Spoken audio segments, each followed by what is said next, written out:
ഗൾഫിൽ പോകുന്ന മലയാളി അനുഭവിക്കുന്നത് ഒരു പ്രവാസമാണ് അല്ല എന്നാണ് എൻ്റെ ഒരു പക്ഷം. അതൊരു തരത്തിൽ തൊഴിൽ കുടിയേറ്റമെന്നും അല്ലെങ്കിൽ പുറത്തുള്ള വാസമെന്നോ വേണമെങ്കിൽ പറയാം.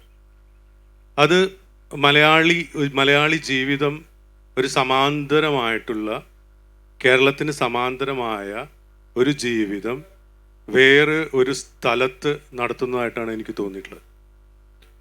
അവിടെ അയാൾ അഭിമുഖീകരിക്കുന്നത് എന്ന് പുതിയ സ്ഥലം, പുതിയ കാലം, പുതിയ മറ്റു രാജ്യക്കാരുടെ വൈവിധ്യം, വിവിധ തരത്തിലുള്ള ഭക്ഷണം, പലതരത്തിലുള്ള തൊഴിൽ രീതികൾ, പിന്നെ അതിലുപരിയായി ഒരു കോസ്മോപൊളിറ്റൻ നഗരത്തിൻ്റെ ഒരു ടോട്ടൽ ജീവിതാവസ്ഥ. ഇതിലാണ് ഇയാൾ തൊഴിൽ തേടി ജീവിതം എന്നുള്ള സംഗതിയെ കൂടുതൽ പരിപോഷിപ്പിക്കാൻ വേണ്ടിയാണ് കേരളം വിടുന്നത്.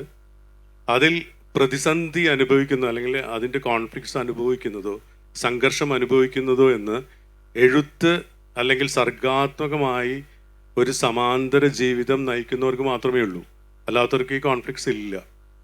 അപ്പം ഈ സർഗാത്മകമായിട്ടുള്ള ഈ സമാന്തര ജീവിതത്തിൽ എത്രമാത്രം അയാൾ വിജയിക്കുന്നു, ആ വിജയിക്കുന്നതോ പരാജയപ്പെടുന്നതോ എന്നുള്ളൊരു തീരുമാനം ആണ് ഇപ്പോൾ നമുക്ക് എന്താ പറയുക ഇവിടെ നിന്ന് ഉരുത്തിരിഞ്ഞു വരേണ്ടത്. ആത്മവിമർശപരമായിട്ട് ഞാൻ അതിനെ സമീപിക്കുകയാണെങ്കിൽ അത്തരം ഒരു സങ്കീർണതയെ പൂർണ്ണമായിട്ടും, അതായത് 1960 തൊട്ട് 2024 വരെയുള്ള നീണ്ട കാലത്തെ ഗൾഫ് പ്രവാസത്തിൻ്റെ സങ്കീർണതകളെ, അതിന് ഭയങ്കരമായിട്ടുള്ള കോംപ്ലക്സിറ്റി ആയിട്ട് ഒരുപാട് സ്ഥലങ്ങളുണ്ട്, അതെല്ലാം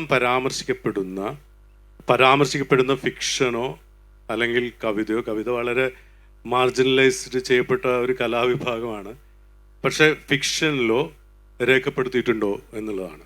അത്രയും അതിസങ്കീർണമായിട്ടുള്ള സംഗതികളെ ഇതുവരെയും വെളിപ്പെടുത്താതെ അല്ലെങ്കിൽ രേഖപ്പെടുത്താതെ കിടക്കുന്നു എന്നാണ് എൻ്റെ ഒരു പക്ഷം. മറ്റൊന്ന്, എന്നാൽ നിരന്തരം ആളുകൾ ഗൾഫ് മേഖലയിൽ നിന്ന് ധാരാളം പുസ്തകങ്ങൾ ഇറങ്ങുന്നുണ്ട്. പല രീതിയിലുള്ള പല അനുഭവക്കുറിപ്പുകൾ, ഓർമ്മക്കുറിപ്പുകൾ, കവിതകൾ, കഥകൾ, നോവൽ, അങ്ങനെ സമസ്ത സാഹിത്യ മേഖലകളിലുള്ള പുസ്തകങ്ങൾ ഇറങ്ങുന്നുണ്ട്. ഈ പുസ്തകങ്ങളെല്ലാം തന്നെ എന്തൊക്കെയോ രേഖപ്പെടുത്തുന്നുണ്ട്. അതുകൊണ്ട് ഇതെല്ലാം കൂടെ ഉൾപ്പെടുത്തിയ, ഇതൊക്കെ രേഖപ്പെടുത്തിയിട്ടുള്ള ഒരു ചരിത്രമായിരിക്കാം ഗൾഫിൻ്റെ കുടിയേറ്റ ജീവിത ചരിത്രം എന്ന് വേണമെങ്കിൽ പറയാം.